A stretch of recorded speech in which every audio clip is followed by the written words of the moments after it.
Chapter 12. The fish spear didn't work.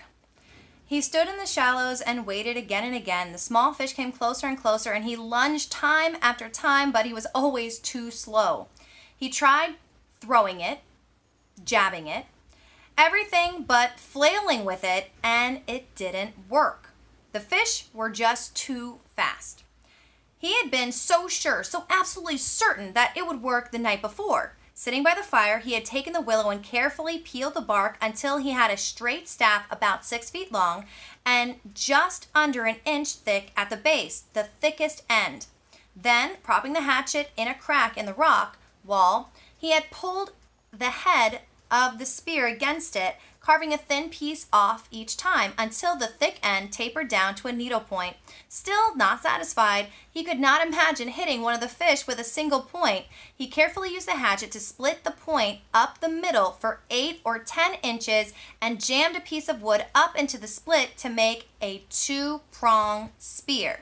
So a spear, but it's not one, it's got 2 prongs.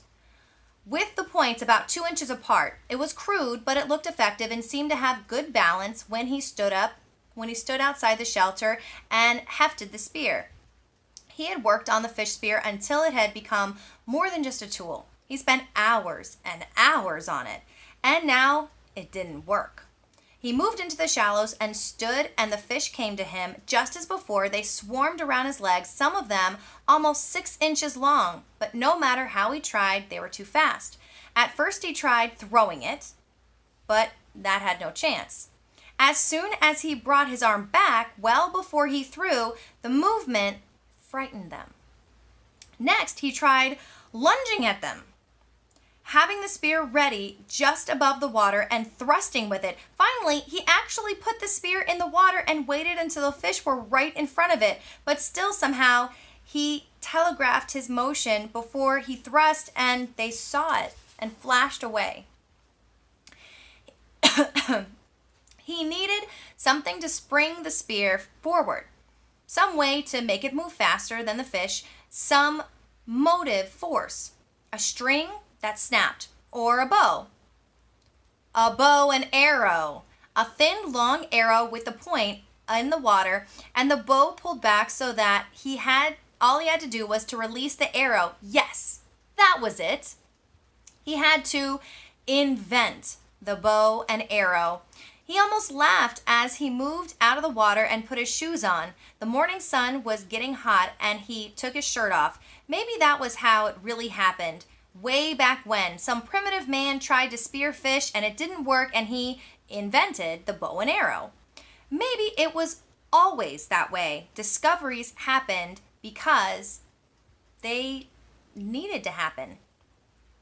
He had not eaten anything yet this morning, so he took a moment to dig up the eggs and eat one.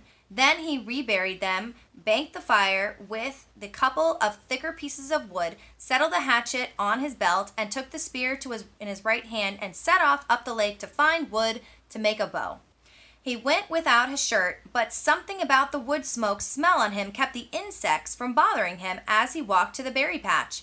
The raspberries were starting to become overripe just in 2 days, and he would have to pick as many as possible after he found the wood, but he did take a little time now to pick a few to eat them. They were full and sweet, and when he picked one, 2 others would fall off the limb into the grass, and soon his hands and cheeks were covered with red berry juice, and he was full. That surprised him, being full. He hadn't thought he would ever be full again, knew only the hunger, and here he was full. 1 turtle egg and a few handfuls of berries, and he felt full. He looked down at his stomach and saw that it was still caved in, did not bulge out as it would have with 2 hamburgers and a freezy slush. It must have shrunk. And there was still hunger there, but not like it was, not tearing at him. This was hunger that he knew would be there always, even when he had food. A hunger that made him look for things, see things. A hunger to make him hunt. He swung his eyes across the berries to make sure the bear wasn't there at his back. Then he moved down to the lake. The spear went out before him automatically, moving the brush away from his face as he walked, and when he came to the water's edge, he swung left, not sure what he was looking for, not knowing what wood might be best for a bow. He had never made a bow, never shot a bow in his life, but it seemed that it would be along the lake near the water. He saw some young birch, and they were springy, but they lacked snap somehow, as did the willows. Not enough whipback. Halfway up the lake, just as he started to step over a log, he was absolutely terrified by an explosion under his feet. Something like a feathered bomb blew up and away in a flurry of leaves and thunder. It frightened him so badly that he fell back and down, and then it was gone, leaving only an image in his mind. A bird it had been, about the size of a very small chicken, only with a fantail and stubby wings that slammed against its body and made loud noise. Noise there and gone.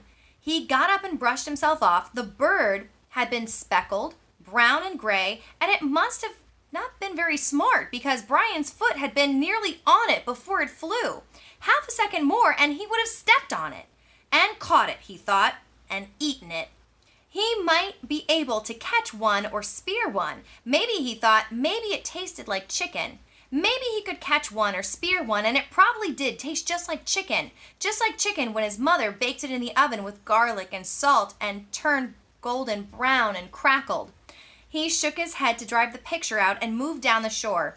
There was a tree there with long branches that seemed straight, and when he pulled on one of them and let go, it had almost viciously snapped to it. He picked up one of the limbs that seemed right and began chopping where the limb joined the tree.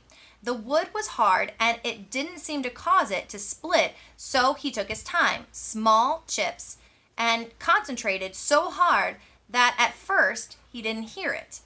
A persistent whine, like the insects, only more steady with an edge of roar to it, was in his ear, and he chopped and cut, was thinking of a bow, how he would make a bow, how it would be when he shaped it with a hatchet, and still the sound did not cut through him until the limb was nearly off and the tree and the whine was inside his head, and he knew it then. A plane. It was a motor, far off, but seeming to get louder. They were coming for him! He threw down the limb and his spear, and holding the hatchet, he started to run for camp. He had to get the fire up on the bluff and signal them. Get fire and smoke up. He put all of his life into his legs, jumped logs, and moved through the brush into a light ghost, swiveling and running, his lungs filling and blowing, and now the sound was louder, coming in his direction. If not right at him, at least closer.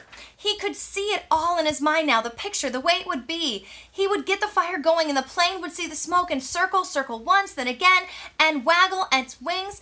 It would be a float plane, and it would land on the water and come across the lake, and the pilot would be amazed that he was alive after all these days. All this he saw as he ran for the camp and the fire. They would take him from here this night, this very night, and he would sit with his father and eat and tell him all the things. He could see it now. Oh yes, all as he ran in the sun and his legs liquid springs. He got to the camp still hearing the whine of the engine, and one stick of wood still had good flame. He dove inside and grabbed the wood and ran around the edge of the ridge, scrambled up like a cat and blew and nearly had the flame feeding, growing when the sound moved away. It was abrupt, as if the plane had turned.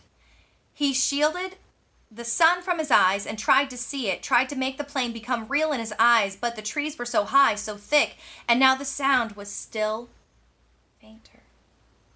He kneeled again to the flames and blew and added grass and chips, and the flames fed and grew in a moments. He had a bonfire as high as his head, but the sound was gone now. Look back, he thought. Look back and see the smoke now and turn. Please turn. Look back, he whispered, feeling all the pictures fade, seeing his father's face fade like the sound, like lost dreams, like an end of hope. Oh, turn now and come back. Look back and see the smoke and turn for me. But it kept moving away until he could not hear it, even in his imagination, in his soul. Gone. He stood on the bluff over the lake, his face cooking in the roaring bonfire, watching the clouds of ash and smoke going into the sky, and thought, no more than thought.